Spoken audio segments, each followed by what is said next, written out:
Shel from Paper Rock TO Studio, and today I have the July Pick-a-Stick Challenge page.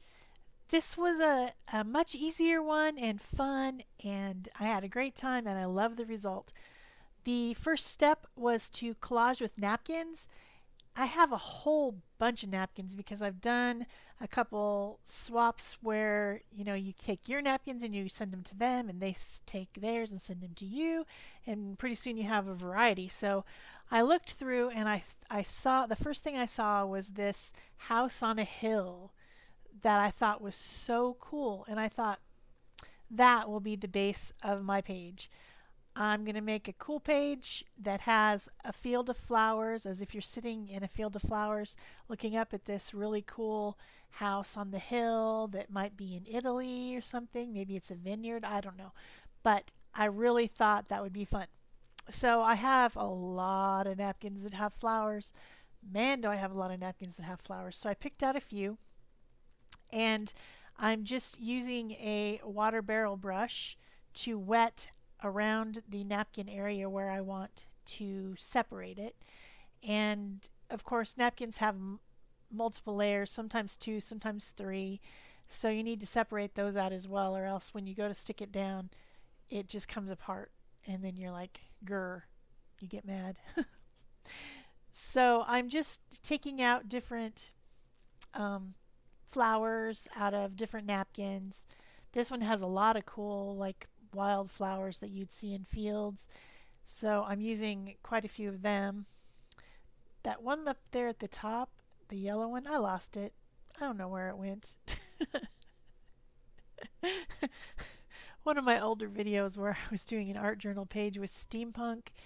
It was last November. I had these two wings and I lost the one wing, and I looked and looked and looked for it. And you can see it there in the video right there underneath my book the whole time, but it must have gotten stuck to the book when I lifted it up. Anyway, it's pretty comical. Quite comical. And then when people watch it, even nowadays, when people watch that older video, they're like, I know where your wing is. Yeah, it's pretty crazy. Okay, so I've got some liquid matte medium, and I'm sticking down these napkins. Napkins are tricky. They want to tear. You have to be a little bit gentle. And of course, this is my old nasty glue brush, and it's pretty stiff from all the glue in it.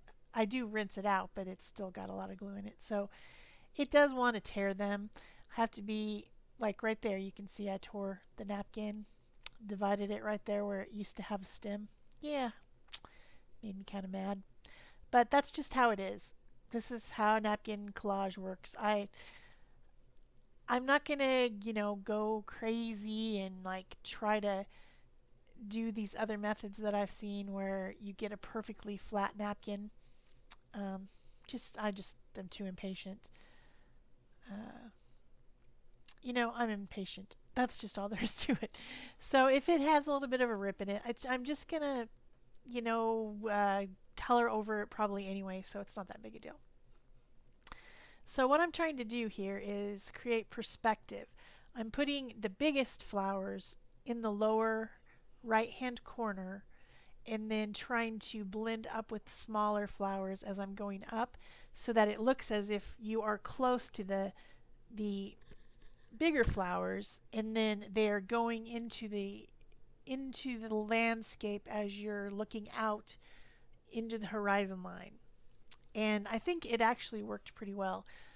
Once the page is done, it does look like you're just sitting in this beautiful field of flowers looking up at the hill and basking in the sun.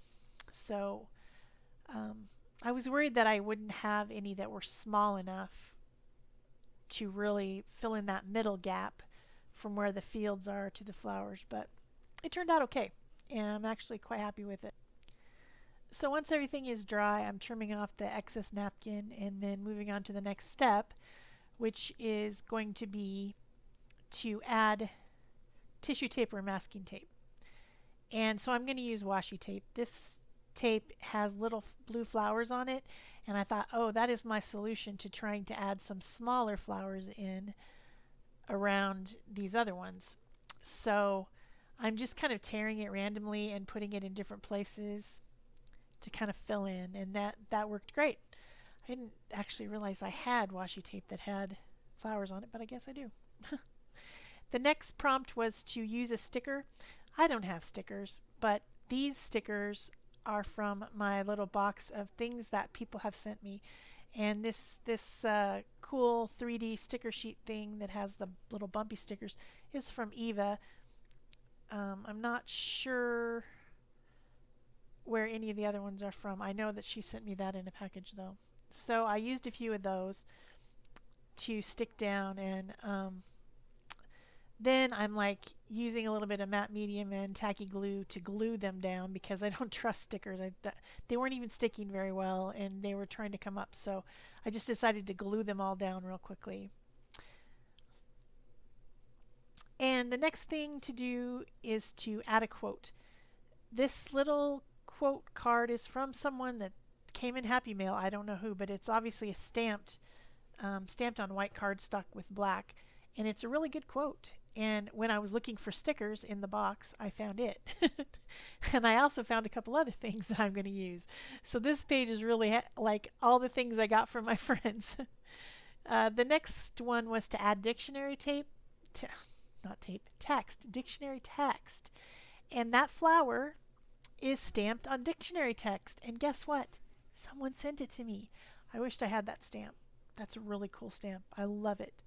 Or it might be a stencil, but I think it's a stamp. So if you know what it is and you have it, send me some stamped images of that because I really like it.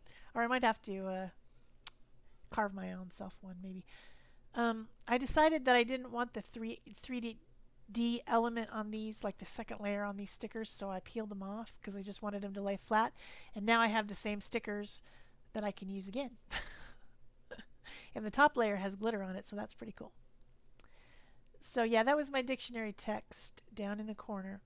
Then the next thing is to use something transparent, and I had found this sticker thing that I'm trying to figure out how to use. It's like a little frame with a transparent bubble on it, kind of like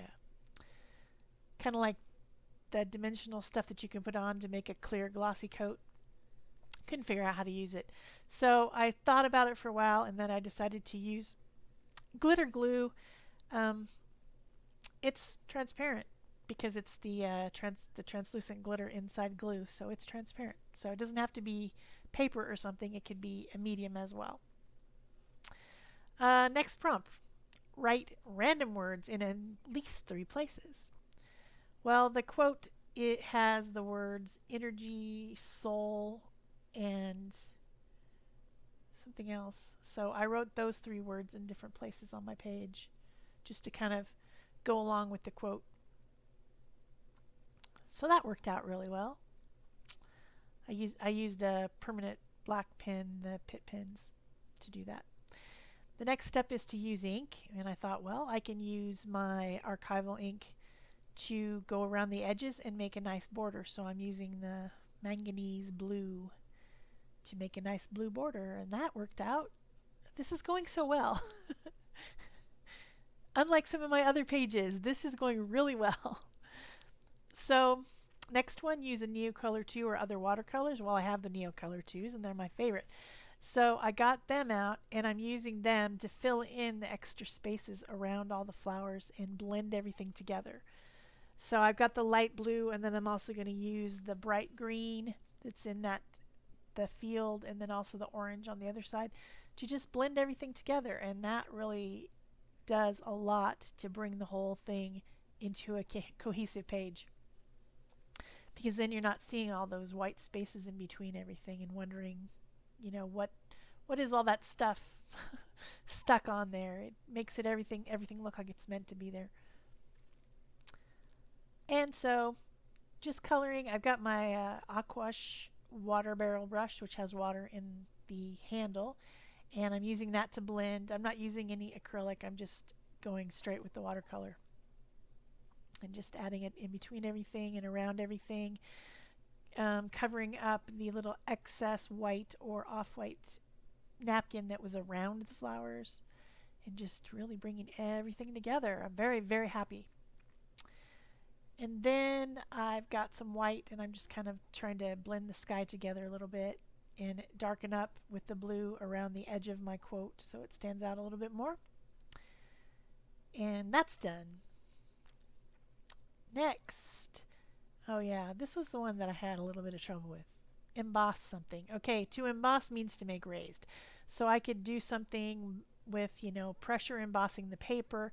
I could I could heat emboss.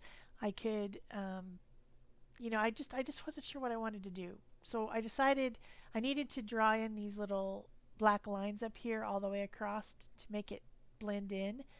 And so I decided I would turn them into gold with gold embossing. And I have this pen that takes a really long time to dry, and so I decided to try it to have it stick the powder to it. Um, I have a Versamark pen somewhere that would have worked probably better, but I didn't want to look for it, and it's probably dried out, and so because I don't heat emboss hardly ever anymore. So that's what I did. I used that pen that I always smear because it never dries. So my only finishing touches that I did on this page was because the little buildings and everything were outlined in black, I went through and outlined just sketchy and quick with the black fine tip Posca pen. I mean really sketchy, not like perfect lines, just making it look like they were meant to be there. And kind of filling in some of the stems as I'm going, putting the veins on the leaves, correcting any little spot where like maybe the tip of the leaf was peeled off or something like that. And that made a huge difference in making the page look like it was all one thing, because having the black up at the top and not down at the bottom was just weird. It didn't look right. The only thing that's a little bit strange is that big black flower at the bottom because it's black. But after adding in all the black lines, it doesn't even stand out anymore. So um, I love this page. I think it turned out great. I'm really happy with it. And so, yeah, good pick. Good sticks of fate this month. If you liked this video, remember to, do all those things. Give it a thumbs up, comment so I know you were there. Uh, Subscribe if you haven't. It's free, it's fun, and you don't miss any videos that way. And of course, share it if you want to with someone you think who might like it, or Pinterest or whatever. Also, if you like art journaling and you think this challenge looks fun, come and join us at the Pick a Stick Challenge group on Facebook. We put out prompts every month, and it's always fun, and you should come on over there. Links below. So that's it for me. Thanks. Bye bye.